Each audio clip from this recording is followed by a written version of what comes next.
Stuff for the kids. No, I definitely do. I don't know if all coaches do, but I even had it the other day. First time playing in the Steg. I got home and felt worn out. Because we were just excited to play another team and to play in front of our people. So it'll probably go to another level, with the official opener, and probably have some more people in there, and obviously it means a little bit more. This one counts. As a coach, are you always ready to play the first, or you wish I know there's always more work to be done? Kind of how does that kind of dynamic play out with? Both. Yeah. Probably fluctuates 10 times during the day, right? Probably during the practice too. That we'll start here in a little while, but I think we're prepared in some areas, and I'm excited to start the next chapter of the journey with this team. We got a great group of guys.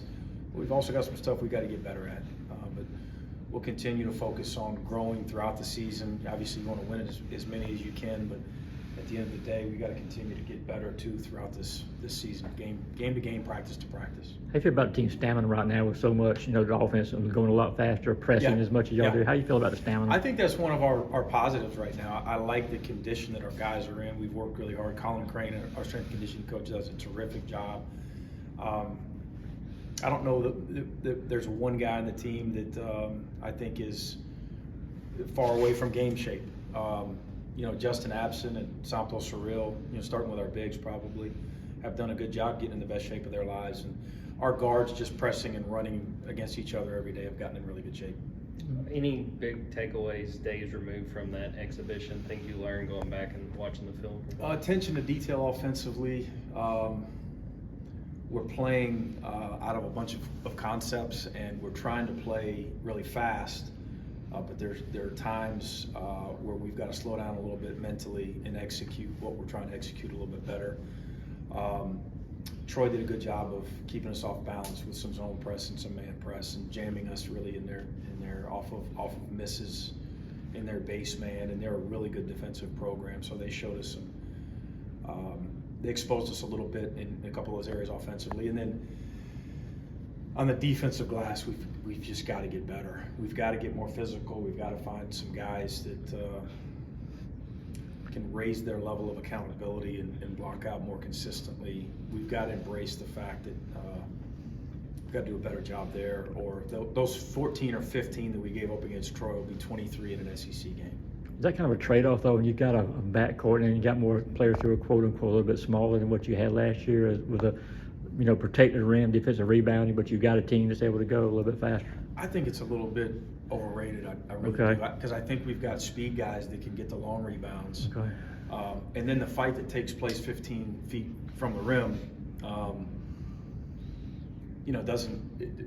lot of times has nothing to do with how tall you are. Yeah. Right? We just got to be more physical from Smurf to Jackson McVeigh, from our smallest guy to our biggest guy. How much of a learning curve is it for you, just as a coach, trying to go from what you guys played last year to the faster style? I mean, obviously every team presents different types of players, so just kind of seeing, how it plays out in the game. What's your adjustment as a coach trying to, figure out what your team can and cannot do in that situation? It's part of what we need to do, as coaches, what we do for a living, and but it's also just the passion of the game. It's exciting too to figure out what you've got and how to best utilize your roster and put these guys in positions to have success. I've got some experience with it, although it's been a little while. There were a couple teams at Florida where we played a little faster, and we played really fast at Louisiana Tech. So this team, the way we're attempting to play right now, is probably most similar to the last 3 years at Louisiana Tech. With the pressing and the running and trying to play up tempo and score in the first 8. And our ability to stretch it from multiple spots. We've got a bunch of different guys. Obviously, we hope to shoot a really good percentage, but we've got a bunch of capable shot makers too. Mike, the NCAA is going to allow pro sports betting for players and coaches. Have you talked to the team about that? What do you think of that change? We're going to address the team this week. In fact, we've got a meeting on Thursday where you've got to be obviously very, very careful with all of those things. So we'll educate our guys. We'll allow our administration to educate our guys to the best of their ability. So we're keeping guys eligible, but also we're being lawful. You going to put a bet on an NFL game or something? No. Justin was talking about getting everyone to buy in with having so many new players. How do you instill that? Buy in with players. Start the drill over. Show film that we're going to show here in a little bit. One thing comes to mind is we all know it, but spacing. We want to utilize those corners, right? Just like every team in college basketball, it utilizes and preaches to their guys, and every team in the NBA. And sometimes we creep out of those corners and we're begging for the ball and we're chasing the ball a little bit. So that buy-in to that, to that little teaching point, the buying into blocking out as we talked about earlier, to tracing basketball, to communicating switches. There's so many things that we can get better at, but it's exciting because you've got really good pieces to work with. We've got talent, and we've got really good guys that'll listen. But the buy-in's got to be big, as Justin talked about, for us to get better at those things. And the more buy-in you have, the quicker that you can improve. Got time for one more? What do you know at this point about Bellarmine? Just what you're expecting to see? Nothing. I know they have a new coach. I know they've got a proud program. From everything I've heard in the past, they're very difficult to play against. I've seen a couple past teams on TV play against teams in our league, and we've got Coach Blake on our staff was in that league. Got a lot of respect for their program.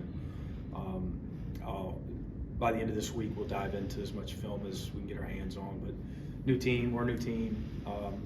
These 3 days give us an opportunity to really focus on ourselves today, and the next two, a day off to start turning our attention to Bellarmine and really locking in over the weekend. Hopefully we can play well on Monday.